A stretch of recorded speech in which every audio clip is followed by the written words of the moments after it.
Abroad Pod with James Davis. Hello, listener. Thank you so much for joining us on this, the 30th edition of the Teaching Abroad Pod, coming at you on June 1st.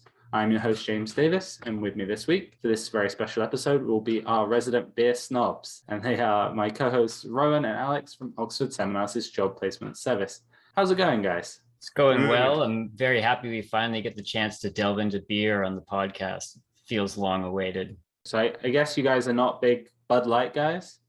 I think we're both IPA snobs. What do you think, Rowan? Rowan has a wider palate than I do. Yeah, I like a good stout, a good porter. There was one locally that used to do a great coffee porter with locally roasted beans, and sours in the summer, something I rather enjoy, saisons. But IPA is definitely my go-to. How about you, Alex? Do you have a particular TEFL of choice? Yeah, IPAs. In the summer, I like some sours, sort of mix it up with some different flavors. And then, yeah, if I'm going to do a darker beer like a stout or a porter, usually it's sort of a winter beer. But I like all the seasonal releases. So there's a lot of limited seasonal releases that come out, just run for a couple months. And I'm always up for trying one of those just because they're not around forever. So you got to give them a shot while they're there. Very nice. And contrary to popular belief, I don't drink warm beer. I like very cold beer, like my Pilsners, European styles, kind of my thing. But we could talk about beer a lot. However, we're going to be talking to two very special guests today who know more than a thing or two about beer, and that's going to be Trevor and Becky from Skeleton Park Brewery. Before we speak to them, though, just a quick word from our sponsors. With Oxford Seminars, starting your new career teaching ESL couldn't be easier. Oxford Seminars has trained more than 70,000 teachers over the past 20 years, and you could be next. Their comprehensive 120-hour program starts with live instruction from an experienced ESL teacher, followed by convenient online modules. If your goal is to relocate overseas or even teach from the comfort of your own home, Oxford Seminars' renowned lifetime job placement service will get you where you want to be. Right now, you can get $50 off your Oxford Seminars TESL, TESL, TEFL course price when paying in full by calling 1-800-779-1779 and giving the code TEACHINGABROADPOD. Visit oxfordseminars.com today to find out more. And we are now joined by two very special guests, Trevor and Becky from Skeleton Park Brewery. Skeleton Park Brewery is a Canadian craft brewery which focuses on resurrecting and perfecting traditional beer styles by unearthing long-lost recipes and brewing them anew using modern techniques and precision. A set of tragic and unusual circumstances led Trevor to start brewing in Taiwan. Together with his partner Becky and his two brothers, Trevor eventually brought the brewery from Taipei to Canada. And we're so happy to have the chance to discuss this fascinating story even further. So Trevor, Becky, thank you so much and welcome to the podcast. Hey, Thank you. Yeah, great to be here. So let's go back to pre-beer, pre-brewery. Were you both teaching in Taiwan when you met? Yeah. We both were teaching in different schools, different ages. We met through other friends in the same group, and yeah. Nice. So you've been working in beer for so long now. Do you kind of miss teaching? Myself, yes, definitely. You still can see, like, when I met any children or a little younger age, you have that interaction as that remind me of teaching back in the day. Yeah. Yeah. And I miss it to an extent for sure. I was kind of ready to move on and do something else by the time I left. I mean, I was there teaching there for about 12 years. And oh, wow. I was at some point too, I was kind of like, well, maybe I want to try and do something else with my life kind of thing. That's kind of the feeling that I had. So I was happy to move on, but I do actually miss it because it was a lot of fun for sure. Yeah.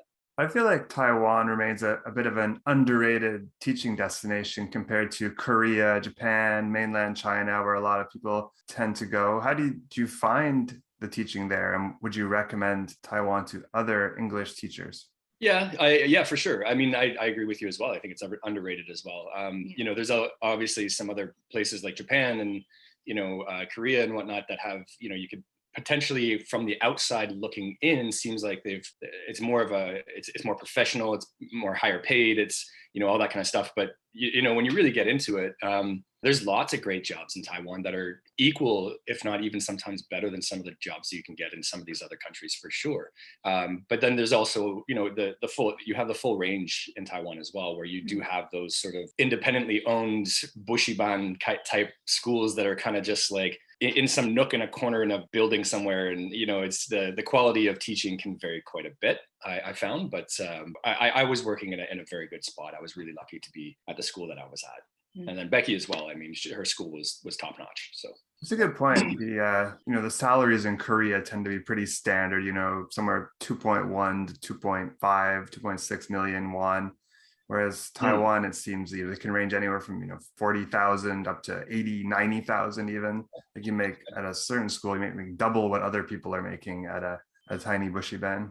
Yeah, absolutely. I mean, and they, it's encouraging for people to go there as well, I think, because you do have this variety. So even if you don't have a lot of teaching experience, let's just say, you can start off at one of these, maybe these lower schools or, after school programs where they don't really require you to have too much experience, but then you can certainly work your way up. And that's kind of what I did as well. There were no teachers in my school that were getting hired that did not have at least 5 years experience. You know what I mean? Yeah. What kind of school did you end up at? It was a bilingual, so not an international, but just kind of like the one step down from that. Students were half day in their Chinese classes and half day in their English classes. So the nice thing is that we were teaching subjects as well. So I was teaching science. I didn't really personally enjoy teaching things like grammar and language in general, but I was really enjoying teaching science. It was a lot of fun. Well, that is your educational background, isn't it? Not really. Yeah, I kind of lucked upon that job. I studied university. I studied anthropology. Yeah, so quite different. But one of my first jobs that I had that I ended up eventually landing was at a high school, and basically the first orientation meeting kind of thing, their science teacher never showed up. So they needed a substitute teacher and I volunteered for it. So they put me in, and then I was working that job for about 2 weeks before they were just like, kind of like, hey, you're doing a really good job. You want to just keep doing it for the year? And I was like, yes, I'll keep doing this.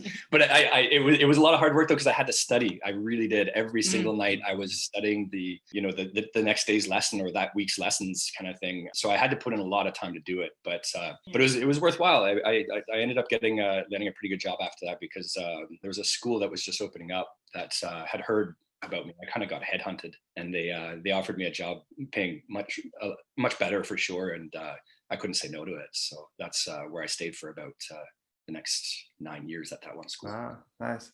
So it sounds like really it can be, for people who want to do this long term, a career path. You could start out in a bushiban and sort of work your way up after a few years to one of these bilingual schools. You don't need to have that MEd and state teaching license and things like that. It really helps for sure, and I know lots of professional teachers who have their teaching degree and just decided they don't want to teach in Canada. They want to do it overseas. But definitely, I mean, education does help if you're qualified for it, but it's not absolutely always necessary. Some schools will just take you just because you're a native English speaker and you've got a degree, and that's all that some schools really need. And then, so you could start off that way. Yeah, sure. A little add on this part is I used to work in a Montessori school. It's a private school, all private system, very expensive. They also have that ESL program for older kids learning as a second language. Our school is a little different, but more and more these days that there are competitions between each private school. So the schools has really set up a higher standard for the foundation of teaching qualities. They even provide a lot of sources for foreign teachers. Maybe they don't have a teaching background, but they are willing to participate in these like training system that fits their school's culture, and really helped to a lot of teachers that don't have a lot of culture background of like Chinese, Taiwan, or that really helps to engage with kids learning as a second language, how they engage with these children. Yeah, it really helped, those sources. Sounds amazing. I guess to get away from teaching a little bit, what would be some of your best recommendations for things to see or do if you're in Taiwan? You first, Me because first? we have different point of view. Oh man, yeah, no, it's such a fantastic place. Yeah. It's an island, not much, roughly around the same size as Vancouver Island, or even just a little bit larger than Lake Ontario itself. It's a tiny little place, but then it just juts out of the ocean, and it's just very mountainous as well. And so you've got all kinds of different things you can do, from hanging out on beaches and surfing, which I really like to do when I was there, to rock climbing and like hiking in mountains. And Taroko Gorge is one of the most beautiful things I've ever seen in my life. It's just geographically, it's a pretty amazing little place, and I think, and again, very underrated. People do not think of Taiwan as being like a holiday destination or a place to go, but it totally is. Yeah, it completely is. Like, they don't cater to tourism very well. Just totally fine, because their economy is so strong, and they're just going whether or not you're there or not. They don't really. We'll just keep it for ourselves and the few in the know. Yeah, it's true. But it's a fantastic place, and it's one of my favorites. I've done lots of traveling too in that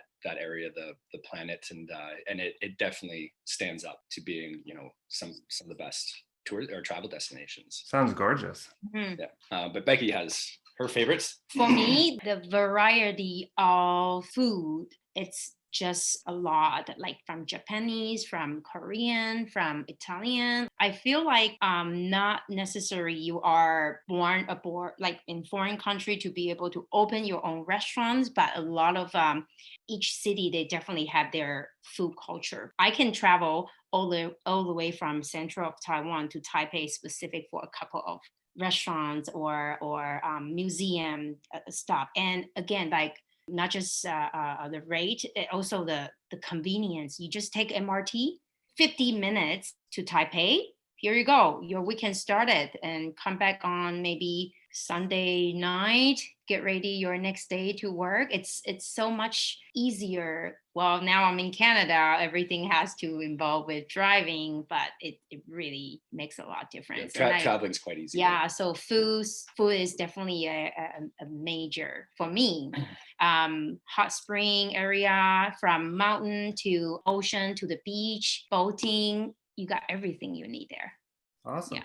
So just alluding to what James mentioned in the introduction, the backstory of the brewery, could you tell us a little bit more about that? What happened in Taiwan that led to you starting to brew beer? Yeah, I do have to correct something in the introduction as well. How it goes is I met some new friends, some people who were sort of new in town, and they had some brewing experience, and it just so happened to simultaneously line up with the there was this unfortunate accident that happened in the city that we lived in, where there was a very popular bar had caught fire because of some fire dancers and stuff like that, and there was a couple of one or two people who had died in that fire, and one of them happened to be related to the mayor. It was a niece or something like that. But so the mayor kind of like, he wanted to turn the city into a dry city, basically. So they were going around with the police and everything, and like basically shutting down any kind of like bar type place that they could find, and I have friends that lost businesses because of it. You know what I mean? They had to shut down their business. And yeah, and so that was just it so happened that it was simultaneously happening at the same time, kind of thing. But these guys that I met decided that they were going to open up kind of like try to start up like a brewers guild kind of thing. So we rented out a space above a dumpling shop in the middle of a busy night market type thing. And we had all of our brewing equipment there. We would import ingredients from overseas. We'd share recipes. We would, we had installed display fridges, and we could keep our brews there, and we would share them with other people and stuff like that. So, but I think it was the legality of it started to get a little bit into a gray area, where it started as just like a hobby kind of thing. But I think the fellow who started it was a bit nervous about that and decided to move the operation to Taipei. So he was the one that technically started it up, but I was learning from them. And it came time that I was feeling like it was coming time for me to leave Taiwan, and I moved back to Canada at some point, and didn't realize that because I had 12 years experience teaching science basically, but coming back to Canada, I didn't have my teacher's degree and I didn't have my teachable. So those two things right there meant that I would have had to gone back to school for another 4 years to get my teachable, which was science, which was where I had all my experience teaching. Then I'd have to get my teacher's degree, and that's 2 years, and plus you'd be on a sub list probably for a couple of years before you find anything that you're happy with. So I'm looking at sitting there looking at 8 years of having to put in to still continue being a teacher, and I was like, well, there's no way that's happening. So that was difficult, but then I had this brewing experience, so I was like, well, let's take a crack at it. Let's see what happens. And I literally just started rolling with it. And before you know it, it's just like the snowball starts running down that hill. And now I own this craft brewery. And yeah. It's really interesting and important for people to hear stories like yours, where it's not just about paying off student loans, or that you've started a business with that money that you can save from being overseas. Mm-hmm. Also, you've done something really brave, which is, you haven't kind of stuck in your lane. Like you said, you had to branch out. You went for this passion of yours. So how was that transition? Because you're not only dealing with starting a business, but like reverse culture shock and things like that. How did those first few years, I guess, manifest? Yeah, I think the reverse culture shock was actually even harder to deal with than it was just going there in the first place and adjusting to the culture. I for some reason, I don't know what it is, but I really fell in love with that culture really quickly. And I didn't really have too much of a rocky start when I moved there. I dove in pretty quick to learn the language too, as best I could. I studied enrolled at one of the universities there and took Mandarin classes for a couple of years and really just tried to throw myself in as best I could. And yeah, I really enjoyed it. But coming back, that was tough. And for a lot of reasons that you just touched on right there. I mean, even the fact that I was able to be able to make enough money just to like live your life, and it's difficult here. It can be, you know what I mean? Whereas like in Taiwan, I mean, the living expenses are so reasonable for the amount of money that you can make. It's not like we're all just making massive dollar bills there or anything like that, but it's just like, here's your income, here's the living expenses, and you've got a lot of wiggle room in there. And you've got a lot of wiggle room to live your life how you want to live it, you know what I mean? And the freedom to travel and the freedom to just not be worried about money. And then I come back to Canada and everything's so pinched and squeezed, and that margin is so thin, and you got to watch your dollar bills so hard, and you're always in the back of your mind, you're always worried about money somehow. I didn't feel that in Taiwan. And so that was a big part of it to get used to. Even now we don't travel as much as we did. I mean, we don't have that freedom as much, and that's what I miss. That's really what I miss. And I don't know if Becky's got anything to add to that, but I was going to say, Becky, you're similarly, you've had to transition to life in Canada. So how's that been for you? To me, I definitely feel lost a lot of freedom. Is even just like daily sources. You can just pop up on a scooter or maybe walk 5 minutes from your home to the convenience store, just right in the corner. All the restaurants pop out in the street. It's so easy. The food sources completely like local, a little less import stuff. So you eat fresh vegetables, fresh fruit. The whole convenience is really different. So when I moved here, I try to engage with the city and find everything that I love, I need first to adopt that. How do I adjust myself and really Kingston is really convenient enough. And you just have to look at positive side and, have your favorite coffee shop, have your favorite store that you are purchasing your daily need. That really makes me feel a lot better, although traveling makes a lot of difference. But I'm more like open-minded. I enjoy the winter activities. I enjoy, there are something that Taiwan doesn't have. In Taiwan, winter is shivering, cold through the bones. You don't have anywhere to ski. You don't have there's no snow at all, right? So I think just look at positive side. If you are looking to really adopt the culture and what people see and do here, to make a little adjustment on my culture shock, that really helped. In fact, I know a lot of people hasn't been going dog sliding. I did it. Oh wow! I feel like I did a lot, but not normal people will have chance to try it. Yeah. It was almost minus 40 degrees that day when we went to. It was cold, so much fun. I've never done that. Talk about embracing your new home. That's great advice for anyone traveling to any country. Embrace it, do what the locals do or what the locals haven't even done themselves yet. Yep.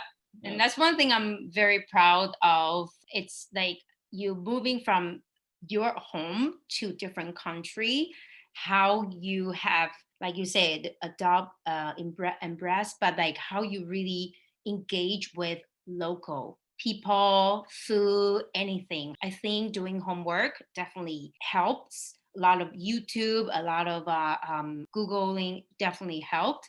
But really walk out of the street, talking to people, it will help you real fast. Experience it. Get those skates strapped on. Right? Yeah. Yeah. I could definitely take a page out of Becky's book with regards to Canadian winters. I need to be more positive. She's definitely embraced it. It was nice to see, actually, because that was one thing when she was moving here. I mean, Becky first came on a work visa. That was only a year work visa kind of thing, and this was going to be our sort of like trial period, even to see if Becky would enjoy living here. She might not even like it, you know what I mean? So we had that 1 year period of I'm looking at this winter coming down pipeline here, going like, let's see how this goes. And then next thing you know it, man, like she just adopted right to it and just didn't mind the winter really at all. But again, the importance is to be active during the winter, right? And that's one thing that we made sure to do. And that way you kind of enjoy it a little bit more. Whereas if you're just hunkered down sitting in your house waiting for the winter to end, it can get pretty miserable. But but if you're active enough, it's fun. So So just speaking about some of the positive things about being in Canada, being back in Canada or coming to Canada, craft beer is definitely top of my list. So in terms of this amazing explosion of craft breweries in Canada and probably across North America, what do you think about that? Was it technological advances? Was it a gap in the market? Was it sort of long overdue, or what's your feeling about it? It was a gap in the market. For sure. Like when I started up too, I mean, I remember specifically, like there were programs on the Ontario government launched programs to encourage people to open a craft brewery.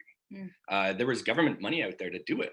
Like people were being given money. So like, hey, you're opening up a brewery in this town here. Like here's a grant to do it. And I wasn't eligible for those grants because they were trying to encourage it in non-rural setting or in rural settings. And I was trying to open up a brewery in Kingston, so I didn't get any of that funding. But if I was trying to open up a brewery in like, I don't know, Tamworth, Ontario, like I would have had access to government money to do so and government programs and people and that would help me to do so. So it was definitely I think at some point the government sort of saw that, hey, there's money to be made here to be injected into the economy. Look at what's happening in the States. We're missing that here in Canada. Let's get it going. So that's now ended because ever since that big push, pretty much everybody and their uncle tried to open up a brewery, and now there's almost too many in a sense. Not really, but in a sense. But it really became it was an absolute explosion. Within that sort of like 6 to 7 year time frame, we went from having less than 100 breweries here in Ontario. Now it's 300 and something in a very short period of time. So yeah, it was definitely an explosion. And obviously it's, there was a need for it. Any craft brewery I go to, on a nice day at least, it's going to be busy. The patios are very popular places to go. And I must say I'm a big fan of your beers. Obviously, you've seen me at the brewery many times over the years. Yeah. I'm an IPA guy, so the Soul Juice usually is my go-to. But the classic Bohemian Pilsner is great on a nice hot day as well. And I think my favorite might be the Belgian Triple. So that's I'd say that's as good, if not better, than some of the best triples out of Belgium. How did you craft such a fantastic beer? I don't know, man. It's just we do get that a lot. I mean, it's great to hear.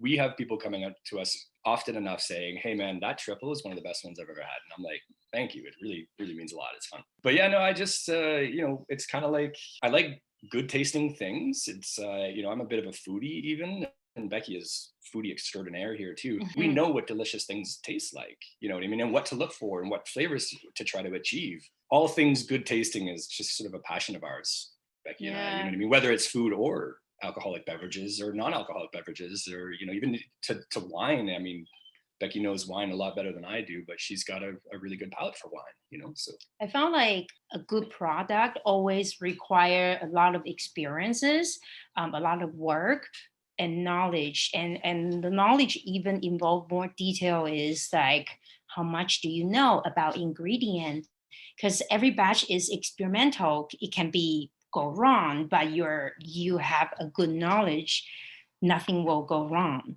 This is what I've seen from Trevor. He did a lot of research. For example, the triple, he did a lot of research from the east to even import the Belgian candy. Is it Belgian candy or Belgian syrup? Belgian syrup.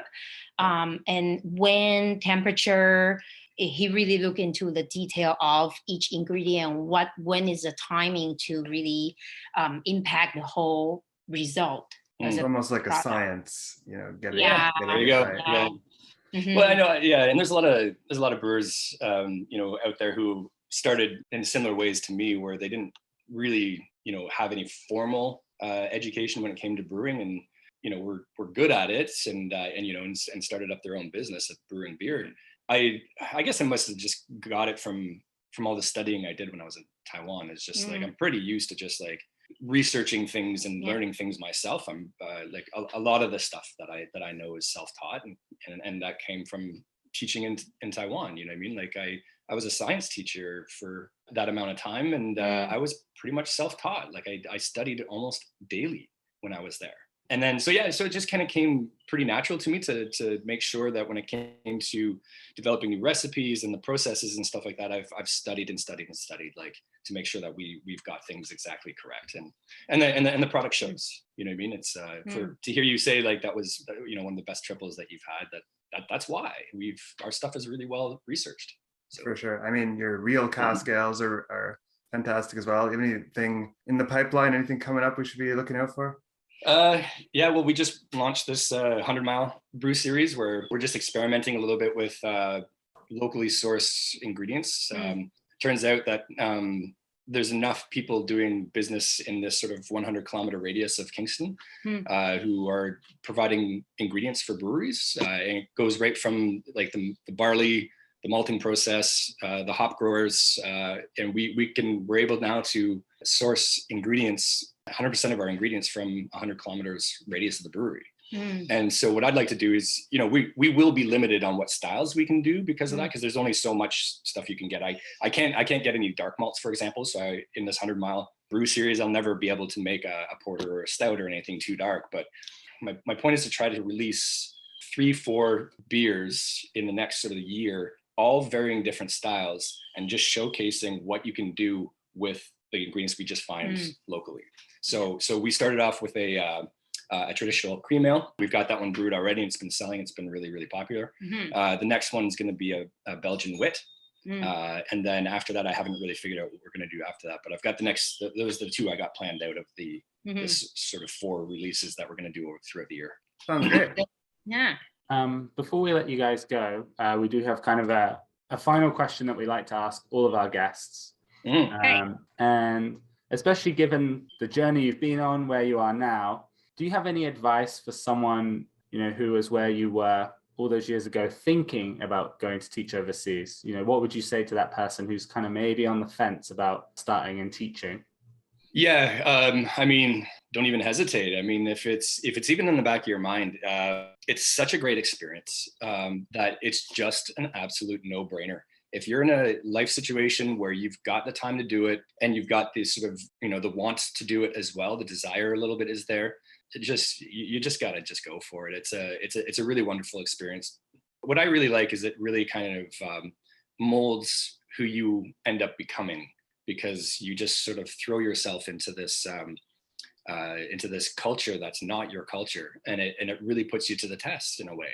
I've seen people who show up in Taiwan thinking, this is on the opposite spectrum, obviously, but people who show up in Taiwan and you just see them get chewed up and spit out by the culture. They can't get their brains around it. They don't maybe like the food, and maybe it's too much traffic and too noisy for them, and they end up just kind of going home and after just being there for for 2 or 3 months. I've seen that happen too. So it is challenging if you're not used to it, and it challenges you as a person. And yeah, and I think it's a great thing to do to just sort of like grow yourself.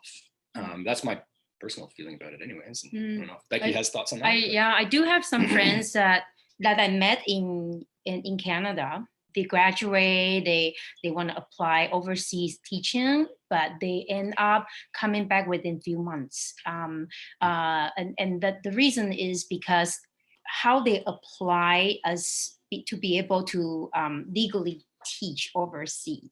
There are a lot of online advertising, like they can help. You have to really be careful. Those companies that it might not be the same when you physically landed. She had really not a really good experience in the Bushiban there, that they try to, how do you say? Well, I don't want to scare everybody, but they try to like not letting her come back after the contract is done, and kept her documents. I'm not 100% sure, even the passport or something, but I found that she's young, very young, and she also just want to go travel to be able to also make some money to survive while she's traveling.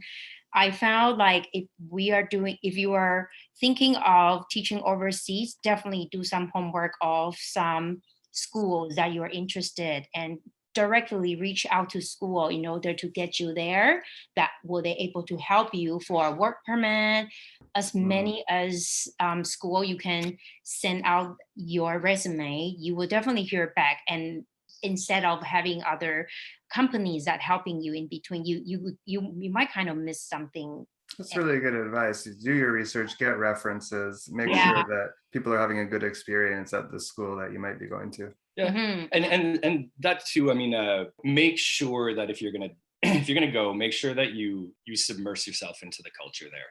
You know, don't try not to be one of these people that just kind of like lives in this little bubble, because it's really easy to do that. I mean, you find these friends who are also working at, you know, other schools or whatever, and you just kind of like live in this little. You're not going to get the best experience out of it that way. It's, if you're going to go, make sure you make a point to be like, no, I'm going to like submerge myself in the culture as best I can. That's really important. So I was here first year. Like it's really rare to see a lot of Asian restaurant, Asian culture. So I feel like that's a great chance for me to really adopt the local culture using local language. Also like really improve myself to talk faster in English, or a lot of nervous for sure. But until like 4 or 5 years while I'm living here, I don't have any Taiwanese friends in Kingston, till I walk into one shop and those people who were talking, I say, I think I know the accent.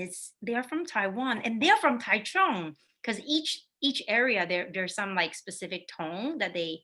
So I kind of chatting with them, and I know, okay, I found out they're Taiwanese in Kingston, and that was almost 5 years later. I found out there's specific Taiwanese Kingston group community in here.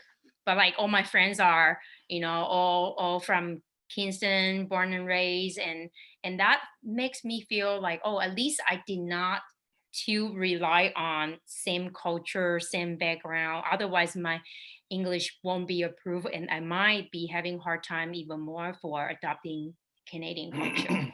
I guess the same thing is opposite. You know, I mean, people who are from, you know, Asian countries who come here, and you know, maybe, you know, English is not like their strong point or whatever, but then again, it's sometimes easy to find yourself in this little bubble where you're not really trying to submerge yourself into the culture too much. I mean, take Becky's example is her, you know, Becky didn't even just jump in with 2 feet, she jumped in head first. You know what I mean? And like really just jumped into the culture here, and really you know, and her experience here shows for it. So that's you know, that's exactly what we're talking about. So I think that's a really important lesson. So before we let you go, we just want to say a massive thank you for speaking with us today. We really appreciate it. Welcome.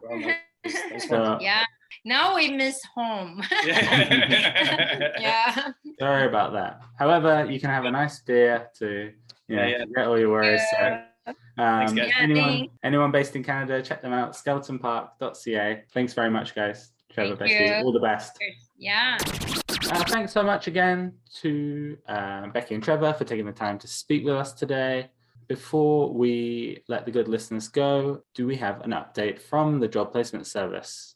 Yeah, I was just going to mention real quickly that, with the borders opened again for Taiwan, now's a great time to be applying. Our contacts. Bushy band positions across Taiwan are really getting the interviews in full swing now. So if you want to go to Taiwan this year, now is a great time to apply to our contacts with trusted schools across the island. Love it. Thank you very much. Yes. So if you want to start your teaching career that could evolve into owning your own brewery, Oxford Seminars has got you covered. Thank you, listener, for tuning in to the Teaching Abroad pod. And thank you also, Alex, for everything today. Thanks a lot, James. It was a fun one. It really was. And Rowan, thank you for everything as well. Thank you. If you enjoyed this episode, listener, be sure to like and subscribe and share it with your friends. You can find us on YouTube, Spotify, Apple Podcasts, Amazon Music, Stitcher, pretty much anywhere you can find a good podcast. If you have any great ideas or more beer aficionados for us to talk to, let us know. Leave a comment on YouTube, send a comment on Facebook, Instagram, or Twitter at Oxford Seminars, or email us directly at teachingabroadpod@oxfordseminars.com. Have a wonderful day.